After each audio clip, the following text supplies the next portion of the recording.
Hello students, welcome in Agrawal education hub. जैसा कि हम लोग चैप्टर 3 को डिस्कस कर रहे थे, एक्सरसाइज 3.6 के पार्ट 1 को हम ऑलरेडी डिस्कस कर चुके हैं, जिसमें हमने equations reducible to a pair of linear equations in two variables के बारे में बेसिक कॉन्सेप्ट को डिस्कस किया था और क्वेश्चन नंबर 1 को कंप्लीट डिस्कस कर लिया था।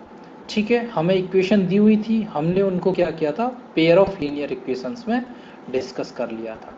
अब देखिए क्वेश्चन नंबर 2 दिया हुआ है, formulate the following problem as a pair of equations and hence find their solution.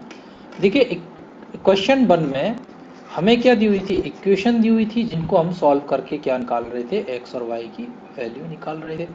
ठीक है, मेथड्स वही यूज करने हमें, एलिमिनेशन मेथड, सब्स्टिट्यूशन मेथड और क्रॉस मल्टीप्लिकेशन मेथड। इनमें से ही कोई एक मेथड यूज करना है और हमें इनकी वैल्यू फाइंड आउट करनी है। देखिए क्वेश्चन दिया हुआ है, Ritu can row downstream 20 kilometre in 2 hours and upstream 4 kilometer in 2 hours. Find her speed of rowing in still water and the speed of the current. देखिए इस क्वेश्चन को solve करने से पहले हम इसके बेसिक्स की बात करते हैं। ठीक, देखिए इसमें क्या दिया हुआ है, सबसे पहले हम जो पॉइंट पढ़ेंगे, देखिए स्पीड का आपने फॉर्मूला पढ़ा है, speed is equal to distance upon क्या होता है, टाइम। ठीक है, अब यहाँ पर ये बात कर रहा है कि डाउन स्ट्रीम और अप स्ट्रीम।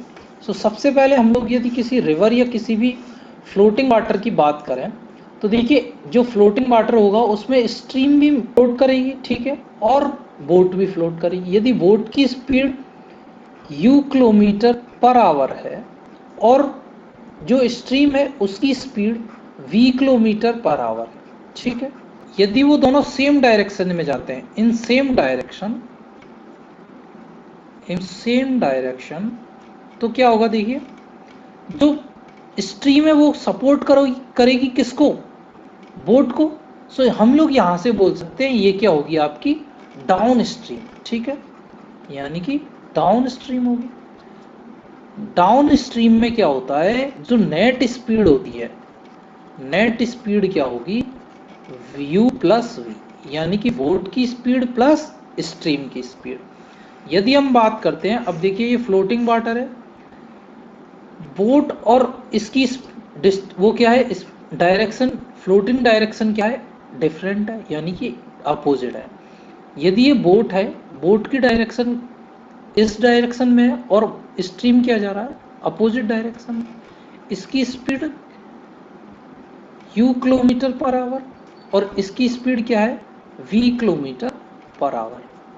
तो यहाँ पर देखिए ये एक दूसरे को क्या करेंगी, अपोज, इन अपोजिट डायरेक्शन। तो ये अब क्या करेंगी, इनको अपोज करेंगी। सो यदि हम यहाँ से नेट स्पीड की बात करें, नेट स्पीड, तो नेट स्पीड क्या होगी यहाँ से, v माइनस यू। देखिए यहाँ पर u क्या होगा, ग्रेटर देन होगा किससे, v से, तभी वो दूसरी साइड पहुंच पाएगा, नहीं तो वो वहां पर पहुंच ही नहीं पाएगा।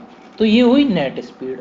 ठीक है, तो यदि हम बात करें डाउन स्ट्रीम की, तो डाउन स्ट्रीम में नेट स्पीड क्या होती है, दोनों का सम, यानी कि जब दोनों सेम डायरेक्शन में मूव कर रहे हो तो क्या होता है, यहाँ से सम होता है। यदि हम अप स्ट्रीम की बात करें, यानी कि अप स्ट्रीम, यानी कि जो स्ट्रीम है उसके अपोजिट डायरेक्शन में, तो नेट स्पीड क्या होगी, दोनों का डिफरेंस होगी। अब देखिए इस फॉर्मूले को यूज करेंगे, यहाँ से यदि इस फॉर्मूले को हम अप्लाई करते हैं, तो देखिए यहाँ से क्या दिया हुआ है, स्पीड आपको दी हुई है, स्पीड को मैं यहाँ से s नोटिफाई कर रहा हूँ, s is equal to d upon T.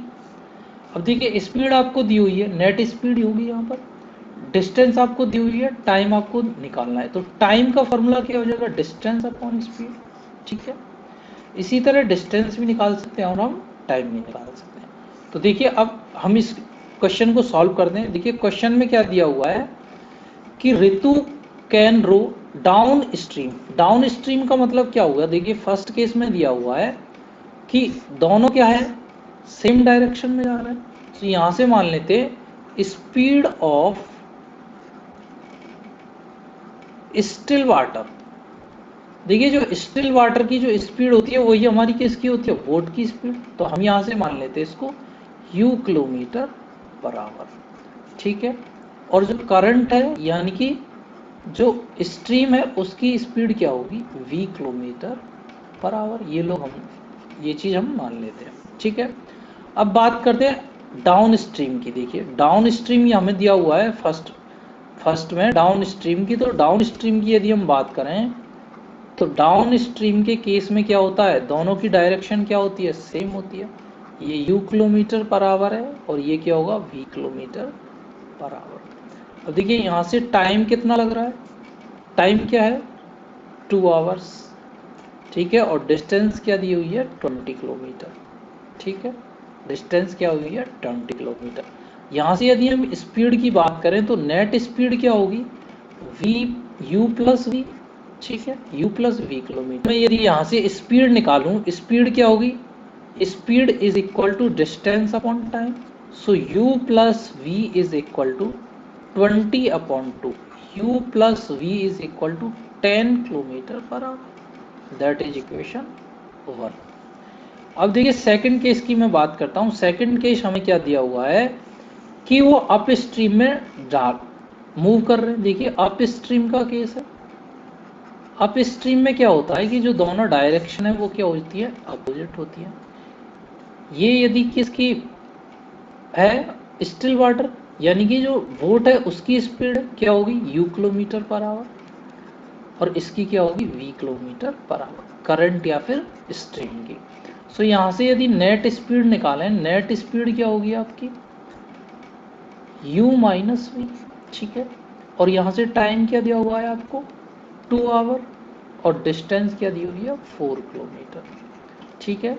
So speed is equal to distance upon time. So u minus v is equal to 4 upon 2, u minus v is equal to 2 kilometre per hour. That is equation 2।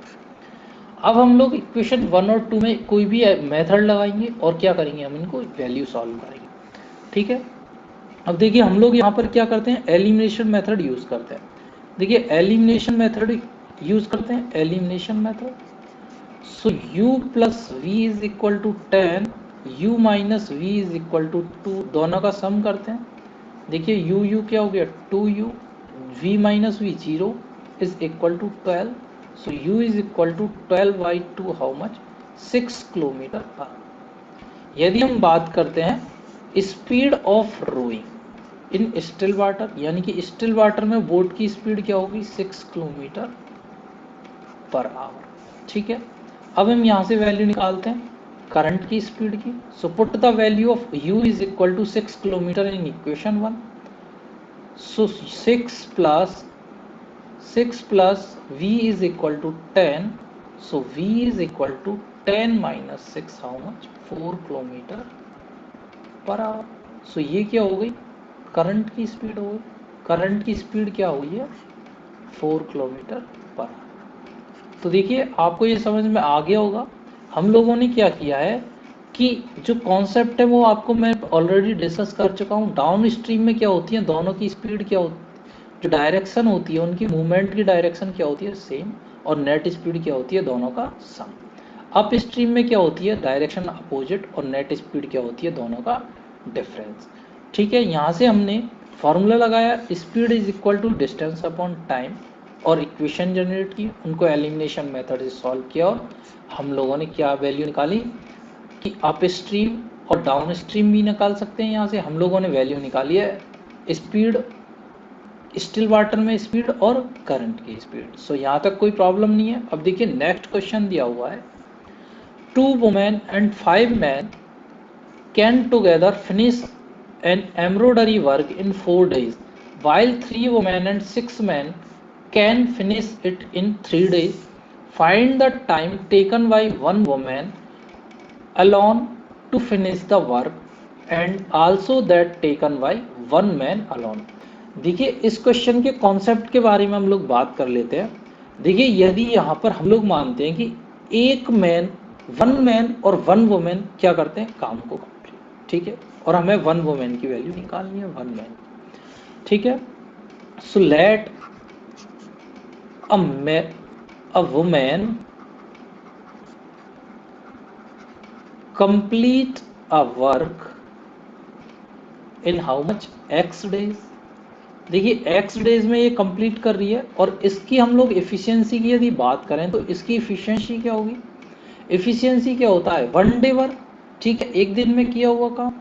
अब यदि x days में complete कर रहे हैं तो 1 days में कितना किया होगा, 1/x, ठीक है, ये क्या हो गया, इसकी एफिशिएंसी हो गई, या 1 डे वर्क हो गया। यदि मैं बोलूँ कि 10 दिन में मैं 100 पेड़ लगा रहा हूँ तो एक दिन में कितने पेड़ लगा रहूँगा, 10 पेड़, ठीक है, तो एक दिन में कितने लगा रहूँगा, 10 पेड़। यदि मैं अपनी एफिशिएंसी की बात करता हूँ तो एफिशिएंसी क्या हो गई, 10 डे 10, ठीक है, तो यहाँ से एफिशिएंसी क्या होगी, 1/x।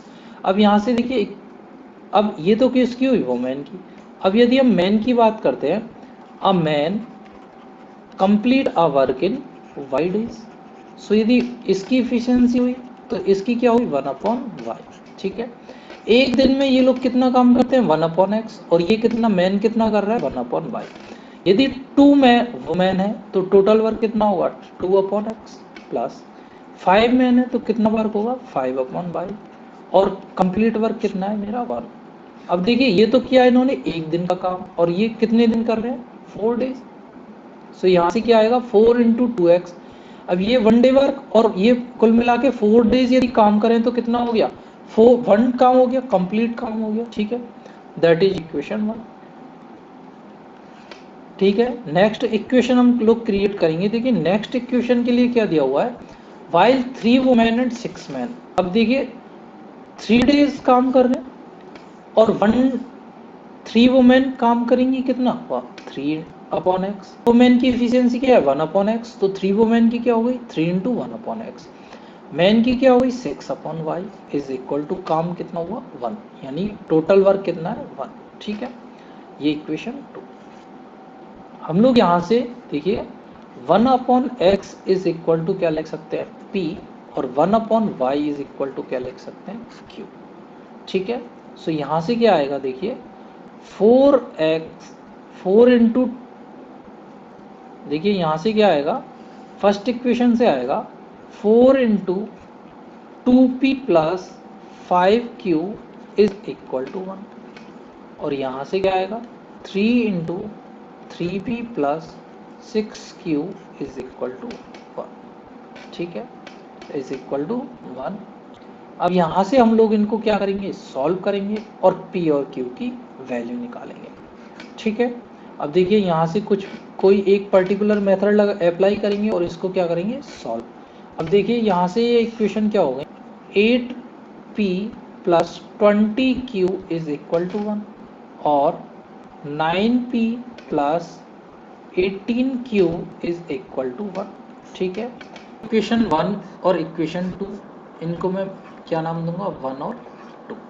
अब हम लोग यहाँ से क्या करेंगे, p और q की वैल्यू फाइंड आउट करेंगे। इक्वेशन दी हुई है 8p + 20q is equal to 1, और सेकंड इक्वेशन क्या थी, 9p + 18q is equal to 1, 9p + 18q is equal to 1, ठीक है।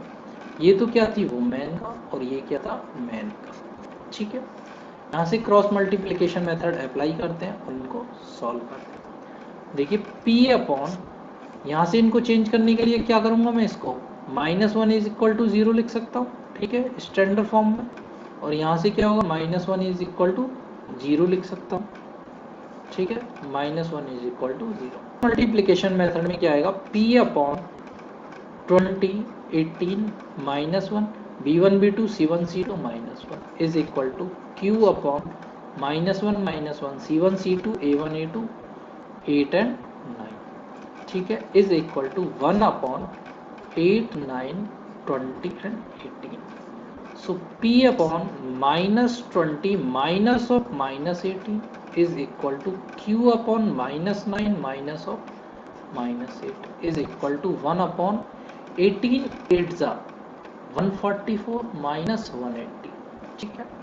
सो p/-20 plus 18 is equal to q/-9 plus 8 is equal to 1/ how much, 36। So p/-2 is equal to q/-1 is equal to, ये minus आएगा, minus of 36। यहाँ से यदि हम लोग बात करते हैं पी और क्यू की, तो देखिए P इज इक्वल टू क्या आएगा, -2 अपॉन -36, हाउ मच, 1/18। और Q क्या आएगा, Q is equal to -1 upon -36, how much, 1/36। अब देखिए यहाँ से हम लोगों ने क्या माना था, देखिए 1/x को क्या माना था P, और 1/y को क्या माना था Q। So P is equal to 1/x is equal to 1/18, और Q is equal to 1/36, how much, sorry 1/y is equal to 1/36। So यहाँ से क्या आया, number of days of women के कितने आए, 18 डेज, ठीक है। और मैन की बात करें तो y की वैल्यू क्या है यहाँ से, 36 डेज, ठीक है। सो स्टूडेंट्स, आपको ये समझ में आ गया होगा। देखिए यहाँ से हम लोगों ने क्या अप्लाई किया है, इनका 1 डे वर्क निकाला है और नंबर ऑफ मैन से या वुमेन से मल्टीप्लाई करके नंबर ऑफ डेज से मल्टीप्लाई किया, और इसको क्या किया है, टोटल वर्क के इक्वल किया। तो यहाँ तक कोई प्रॉब्लम नहीं। अब ये देखिए नेक्स्ट क्वेश्चन करते हैं। क्वेश्चन दिया हुआ है, Ruhi travels 300 kilometre to her home partially by train and partially by bus. She takes 4 hours if she travels 60 km by train and the remaining by bus. If she travels 100 km by train and the remaining by bus, she takes 10 minutes longer. Find the speed of train and bus. देखिए इस type के question में हम कौन सा formula use करेंगे, देखिए total time is equal to, क्या करेंगे हम, फॉर्मूला क्या होता है, time is equal to distance upon speed. अब देखिए दो केस होंगे, तो हम लोग यदि T1 को क्या मान सकते हैं, D1 अपॉन S1, और T2 को क्या मान सकते हैं, D2 अपॉन S2। तो टोटल टाइम T क्या होगा, T1 प्लस T2। सो देखिए हम लोग बात करते हैं केस 1 की। जब वो क्या कर रही है, 300 किलोमीटर की डिस्टेंस है, उसको यहाँ से पहले क्या कर रही है, ट्रेन से जा रही है, और फिर किससे जा रही है, बस से जा रही है। ट्रेन से कितना जा रही है, 60 किलोमीटर, और बस से कितना जा रही है, देखिए टोटल 30 है, तो यहाँ कितना जा रही होगी, 240। यदि यहाँ पर टाइम T1 लग रहा है और यहाँ टाइम T2 है, और इनकी स्पीड क्या है, x किलोमीटर पर आवर, और यहाँ स्पीड क्या है, y किलोमीटर पर आवर, ठीक है। सो यहाँ से मैं यदि T1 की बात करूँ तो T1 क्या होगा, 60 अपॉन x, और यहाँ से T2 क्या होगा, 240 अपॉन y, ठीक। सो टोटल टाइम यहाँ पर क्या है, T इज इक्वल टू क्या है, 4 आवर, ठीक है। T is equal to 4 hour. So total time की यदि हम बात करें, टोटल टाइम क्या होगा, देखिए टोटल टाइम हमें क्या दिया हुआ है, 4 hour. So total time is equal to T1 plus T2। T1 की वैल्यू क्या है, 4 is equal to 60 upon X plus 240 upon Y. So यहाँ से क्या आएगा, देखिए 60 upon X plus 240 upon Y is equal to 4, that is equation 5। अब देखिए केस सेकंड की बात करें, सेकंड केस में क्या दिया हुआ है, सेकंड केस में दिया हुआ है यदि वो क्या करते हैं, पार्शियली ऐसे ही मूवमेंट कर रही है ट्रेन से और बस से, ठीक है। अब ट्रेन की स्पीड क्या थी, x किलोमीटर पर आवर, और बस की क्या थी, y किलोमीटर पर आवर। अब देखिए वो ट्रेन से कितना जा रही है, 100 किलोमीटर, और फिर रिमेनिंग किससे जा रही है, बस से, तो बस से कितना जाएगी, 200 किलोमीटर। टाइम क्या है यहाँ पर 10, वो क्या कर रही है, यहाँ पर टाइम है T1 और यहाँ टाइम है T2।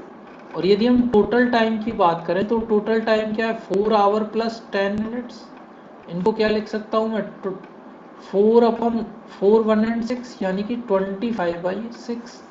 अब यदि यहाँ से टाइम की बात करें, T1 इज इक्वल टू क्या होगा, 100 upon X, distance upon speed, और T2 की वैल्यू क्या आएगी यहाँ से, T2 is equal to 200 upon Y. So देखिए टोटल टाइम की यदि यहाँ पर बात करें, टोटल टाइम, तो टोटल टाइम क्या हो गया, T1 plus T2 is equal to कितना दिया हुआ है, 25/6 आवर। यहाँ से क्या आएगा, देखिए 100 upon x plus 200 upon y is equal to 25/6। यहाँ से इसको देखिए क्रॉस मल्टीप्लाई कर देता हूँ मैं इसका, तो ये क्या आ गया, 600 upon X plus 1200 upon Y is equal to 25, that is equation 2। ठीक है, अब हम लोग यहाँ से क्या करेंगे, इक्वेशन 1 और इक्वेशन 2 को पहले की तरह सॉल्व करेंगे। देखिए यहाँ से लेते हैं, let 1 upon X is equal to P and 1 upon Y is equal to Q. So 60p plus 240q is equal to 4 and 600p plus 1200q is equal to 25. That is equation 1 और that is equation 2। अब हम लोग क्या करेंगे, यहाँ से 1 और 2 को क्या करेंगे, सॉल्व करेंगे। सो इक्वेशन 1 मल्टीप्लाई बाई 10, सो क्या आया 600p plus 2400q is equal to 40 and 600p plus 1200q is equal to 25। देखिए यहाँ से इसको सॉल्व करेंगे, माइनस करेंगे, ये कैंसिल हो जाएगा, यहाँ से करेंगे तो क्या आएगा 1200p is equal to 15। ठीक है, 1200 is equal to 15। सो यहाँ से p की वैल्यू क्या आएगी, p is equal to 15 upon 1200। सो यहाँ से इसको सॉल्व करेंगे तो ये क्या आएगा, देखिए 1 अपॉन 80। अब हम लोग यहाँ से वैल्यू फाइंड आउट करेंगे 1 p की। सो ये क्या आएगा, ये देखिए 60p plus 240 into 1 upon 80 is equal to 4। So देखिए ये कट गया 3 times, so p is equal to 4 minus 3 1 upon 60। So p is equal to 1 upon 60 and q is equal to 1 upon 80। अब हम लोग फाइंड आउट करेंगे किसकी value, यहाँ से वैल्यू हम लोग फाइंड आउट करते हैं p और q की हम लोग वैल्यू निकाल चुके हैं। अब हम वैल्यू फाइंड आउट करेंगे x एंड y की। तो देखिए x एंड y की वैल्यू हम फाइंड आउट करने के लिए हम क्या करेंगे, x की हमने क्या वैल्यू मानी थी 1 अपॉन p, 1 अपॉन x को क्या माना था p और 1 अपॉन y को क्या माना था q। तो देखिए अब हम यहाँ से वैल्यू फाइंड आउट करते हैं, p is equal to 1 upon x is equal to 1 upon 60। x is equal to how much, 60 kilometre per hour. जो ट्रेन की स्पीड है वो क्या है, 60 किलोमीटर पर आवर। और यदि हम बाइक इसकी बात करें, किसकी, बस की स्पीड की, so q is equal to 1 upon y यानी कि 1 upon 80। So y is equal to how much, 80 kilometre per hour. So यहाँ से इसकी स्पीड क्या आई, y की स्पीड यानी कि बस की स्पीड क्या आई 80 kilometre per hour. So students I hope आपको यहाँ तक कोई प्रॉब्लम नहीं होगी। देखिए इन क्वेश्चन को आप एक बार फिर से रिवाइज करना, कोई डाउट हो तो आप वीडियो दोबारा देखना। ठीक है स्टूडेंट्स, यहाँ तक 3.6 हम लोग कंप्लीट कर चुके हैं। अब हम मिलते हैं अपने नेक्स्ट वीडियो में।